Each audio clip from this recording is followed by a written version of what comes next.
कि बरेली में दो चीज मशहूर हैं, एक झुमका और एक सूरमा।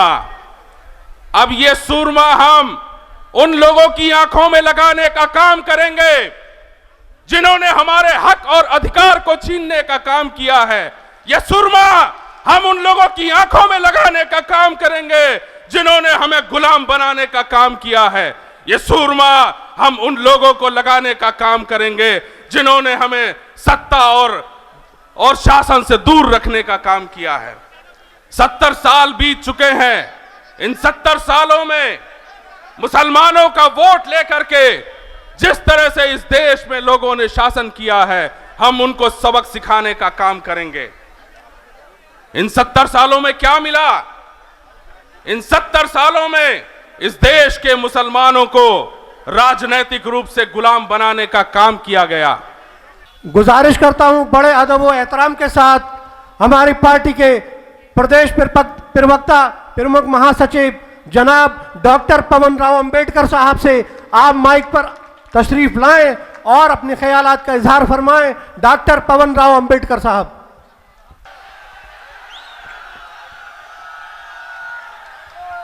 बहुत बहुत शुक्रिया। आपके बीच में आपकी आवाज, आपका गुरूर आपके बीच में है।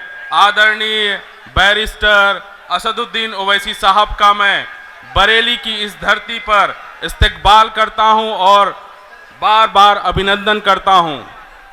हमारे बीच में आदरणीय जनाब वारिस पठान साहब आ चुके हैं, तशरीफ फरमा है। मैं उनका इस्तकबाल करता हूं और खैर मकदम करता हूं। हमारे बीच में प्रदेश अध्यक्ष आदरणीय जनाब शौकत अली साहब है। मैं उनका इस्तकबाल करता हूं और उनको याद करता हूं। बरेली की इस धरती पर आए हुए सभी क्षेत्रवासियों का मैं तहे दिल से शुक्रिया अदा करता हूं कि आपने ये जो पैगाम दिया है, मजलिस के साथ कंधे से कंधा मिलाकर के चलने का जो संकल्प लिया है, उसके लिए बहुत बहुत शुक्रिया करता हूं। बरेली की इस आवाम का मैं तहे दिल से शुक्रिया इसलिए भी अदा करता हूं कि बरेली में दो चीज मशहूर हैं, एक झुमका और एक सूरमा। अब ये सूरमा हम उन लोगों की आंखों में लगाने का काम करेंगे जिन्होंने हमारे हक और अधिकार को छीनने का काम किया है। ये सूरमा हम उन लोगों की आंखों में लगाने का काम करेंगे जिन्होंने हमें गुलाम बनाने का काम किया है। ये सूरमा हम उन लोगों को लगाने का काम करेंगे जिन्होंने हमें सत्ता और शासन से दूर रखने का काम किया है। 70 साल बीत चुके हैं। इन 70 सालों में मुसलमानों का वोट लेकर के जिस तरह से इस देश में लोगों ने शासन किया है, हम उनको सबक सिखाने का काम करेंगे। इन 70 सालों में क्या मिला? इन 70 सालों में इस देश के मुसलमानों को राजनीतिक रूप से गुलाम बनाने का काम किया गया।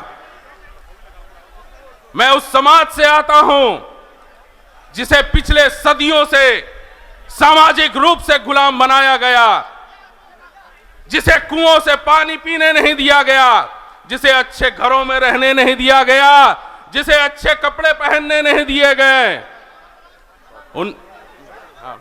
1950 के बाद परिस्थितियां बदली और इस देश में मुसलमानों के साथ वही अत्याचार शुरू हुआ।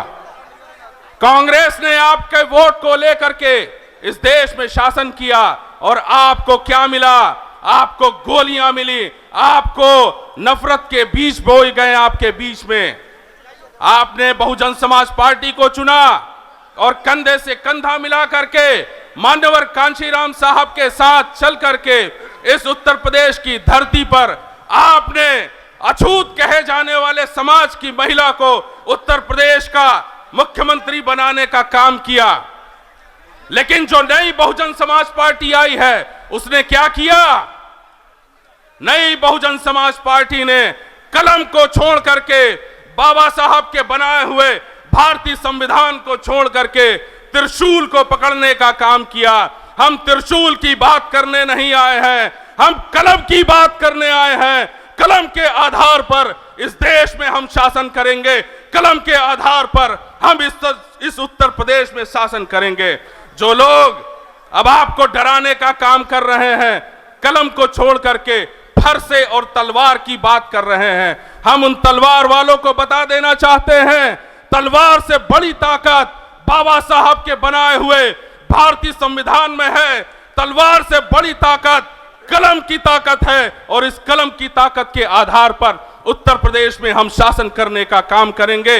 मैं आपको ये कहना चाहता हूं, इस बरेली की धरती पर भारतीय जनता पार्टी ने जो अपना एक छत्र राज कायम करके रखा है, मजलिस उनके इस मुकाम को, ये जो पाया है उस मुकाम को तोड़ करके मजलिस का हरा परचम बरेली में फहराने का काम करेंगे। मजलिस का जो भी उम्मीदवार आपके बीच में आएगा उसको जिता करके उत्तर प्रदेश की विधानसभा में भेजने का काम करेंगे। यही बात मैं आपसे कहने आया हूं। आने वाले इलेक्शन में आपको पतंग के चुनाव चिन्ह पर बटन दबा करके अपने उम्मीदवार को विधानसभा में भेजने का काम करना है, वो आपकी आवाज को उठाएगा। बहुत बहुत शुक्रिया।